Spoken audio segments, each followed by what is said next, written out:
गाफील राहू नका, सतर्क राहा. लोणार असेल, मेहकर असेल, रिसोड असेल, सगळे जे भागांना आज क्लिअर वातावरण आहे त्या भागांना सुद्धा भीती आहे. म्हणजे ज्या भागात आज कडक ऊन दिसत आहे त्या भागामध्ये रात्री किंवा उद्यापर्यंत चांगला दमदार पावसाचं आगमन होईल. अहमदनगर संध्याकाळपर्यंत तो पूर्ण कव्हर करणार आहे. संभाजीनगर, नाशिक, धुळ्यापर्यंतची मजल आहे. जालना सुद्धा आहेच, असं नाही की जालना आहे नाही म्हणून. जालना पण आहे. सगळ्या भागांना भीती आहे आज. फक्त त्याची भाग सोडण्याची जी टक्केवारी आहे ती 35 वरती आहे. म्हणजे क्लाउड कव्हरिंग एरिया जो आहे तो 75 वरती आहे. 60-65 ने तो चालणार आहे.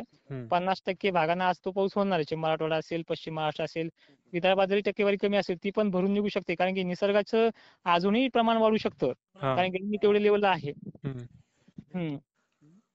तर आता म्हणजे काल तुम्ही जर सांगितलं तर सकाळी 7 वाजताचा मेसेज का तुमच्या चंद्रपूर जिल्ह्यामध्ये 12:30 ते 1 पर्यंत पावसाचे आगमन होईल. त्याच प्रमाणात त्याच टायमिंगला परफेक्ट पावसाच्या सरी कोसळल्या.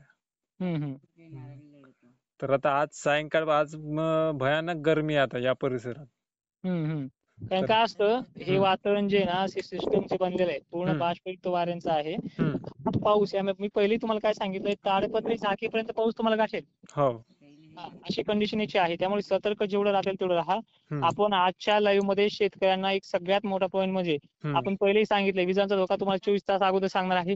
पण लाईव्ह मोठा होतोय म्हणून कोणी ऐकत नाही. लाईव्ह तुम्ही 100% पूर्णपणे ऐका. म्हणजे लाईव्ह मध्ये जी माहिती, कारण की विचार करा सर, एका तालुक्याची माहिती द्यायची नाही आपल्याला, भरपूर तालुक्यांची माहिती द्यायची. मग तुमचा जिल्हा येईपर्यंत, तुमचा तालुका येईपर्यंत तुम्हाला पाहावंच लागणार आहे. हो ना, हो ना. पूर्ण लाईव्ह बघितला तर सविस्तर आपल्या तालुक्याची अपडेट मिळेल. काही सोशल मीडियावर मेसेज आहे सर का एकाच गावामध्ये म्हणजे ह्या 30 सप्टेंबर म्हणजे 30 तारखेपर्यंत 3दा आगमन होईल पावसाचं. ते कसं काय? म्हणजे मला नाही समजला प्रश्न. म्हणजे एका जिल्ह्यामध्ये आता आता मी तुम्हाला ते प्रश्न थोडक्यात समजला मला तुमचा, की एका गावामध्ये 3दा पाऊस आगमन करेल. तर तुम्हाला मी एवढं सांगतो, प्रत्येक गावांना 6 ऑक्टोबर पर्यंत 5 ते 6 वेळेस आगमन करेल. म्हणजे काही काही गावांना दिवसातून 3-3 वेळेसही आगमन करेल. त्या तारखा अजून बाकी आहेत. उद्याचा दिवस फक्त थांबा तुम्ही. हे जे वातावरण आहे मोक्कार बनलेलं सध्या, हे वातावरण 2 दिवस असंच अवकाळी बसणार आहे. आणि 23 तारखेपासून दिवसातून कोणत्याही क्षणी 3दा पाणी पडू शकतो.